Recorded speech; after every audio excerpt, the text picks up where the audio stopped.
depleted your reserve, and at this point, yes, you ended 2010 in the negative about $334,000.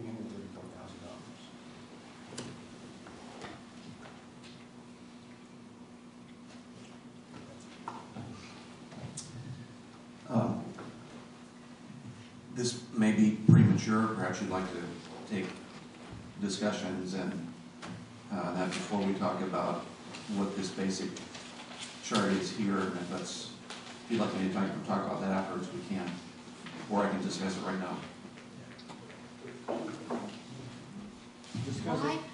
You mean discuss this option right here?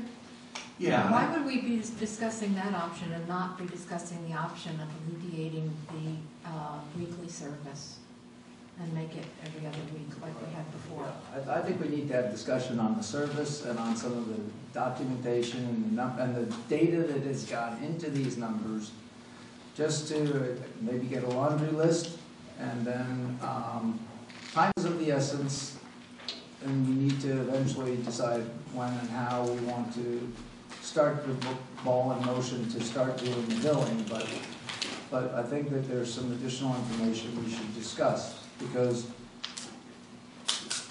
I don't know if we're ready to talk about it.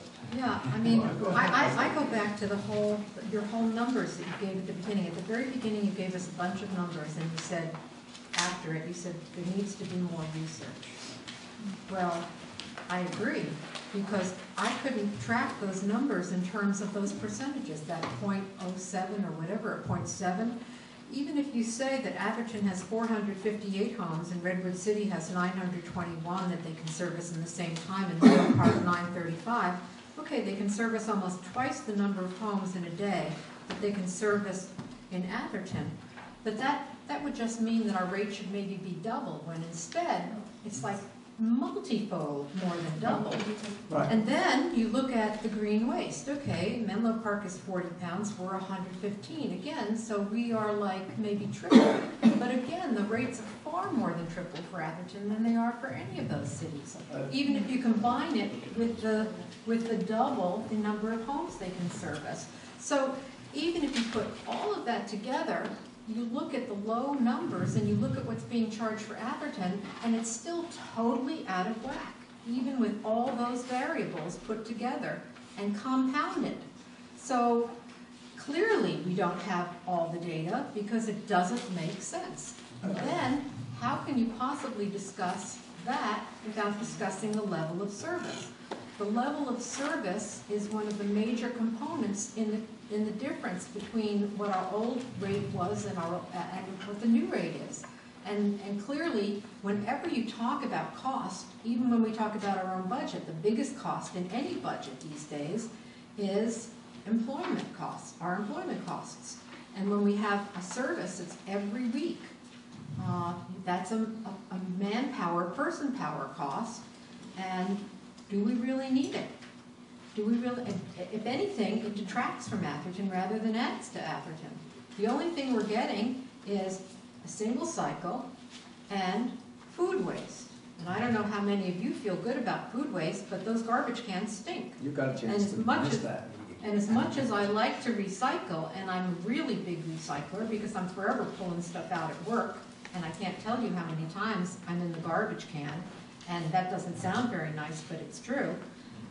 I can't, it's disgusting. I mean, you can't use that little pail. I read that little squib in the newsletter that went out by Recology that said an Atherton resident is upset about the pail. And yes, you can use these liners. Well, I imagine a lot of people are upset about that pail. First of all, it's another thing to keep in your house, and forever I'm running out 3 times a night putting stuff in recycling and trying to figure out what to do with that stuff. So it's the labor cost, and then you have these carts all over the street. You don't need the carts. I don't need you I don't need single stream. I can separate it just as well as anybody. I'd be more than happy to separate it. And I don't need, and why should we be paying $5 a month for green waste when it doesn't serve the purpose of encouraging people to recycle? That's really where our big recycling is, not in food waste, but in lawn and garden waste. So it's counterintuitive to to make it so that you're not encouraging that, while you're going ahead and saying we're encouraging people putting food waste in these recycling containers. Well, I think there are a lot of people unhappy with Recology, and for many, many good reasons. And one of the things that I want to do tonight is I want to set some rates, simply because we're getting further and further into the hole the longer we do not set rates and we don't set the high rates. I don't agree with the rates, but we have to do something, otherwise we're going to owe an awful lot of money at the end of the year. My feeling on this is we need to look at what Recology's costs are. What does it cost Recology to pick up our cans? And that should be really simple. There's 3 drivers, only 1 driver per truck. We know how long it takes them to do each route in Atherton. They've got some overhead costs. We need those numbers from Recology, because these are the numbers that we should be paying. We shouldn't be paying for all kinds of other numbers. We know that we are paying at the moment for the bond issue for the recycling center, and we've estimated, I don't have good numbers on it, somewhere between $8 and $10 a month of these costs for the recycling center. But I am certainly going to start looking at what are Recology's costs, and we really haven't done that. And I'm sorry we haven't done it, but we've got to do it. We've got to look in detail about what do you pay your drivers, how long are they there, how long does it take them to drive from A to B, and then we have a cost number that will be hard. And then if Recology says that if these cost numbers come up to be the same as Recology's, that's fine. I don't think they will. And if they don't, and then a lot less, then we have a very good argument of going back to Recology and saying you're overcharging us. So, as many of you know, I've single-threaded a lot of this, gone all the way back. I went back to the September 19th, 2007 meeting where the RFP was put together and approved. The RFP clearly shows that 44% of Atherton is using backyard service, and the bidders were asked to bid that. It also said that each agency, being our town, for example, would have an opportunity to select the service it wanted. We heard very clearly in the last meeting, and members of Recology and the SBWMA were also at that meeting, hearing that we don't want to recycle our food waste necessarily.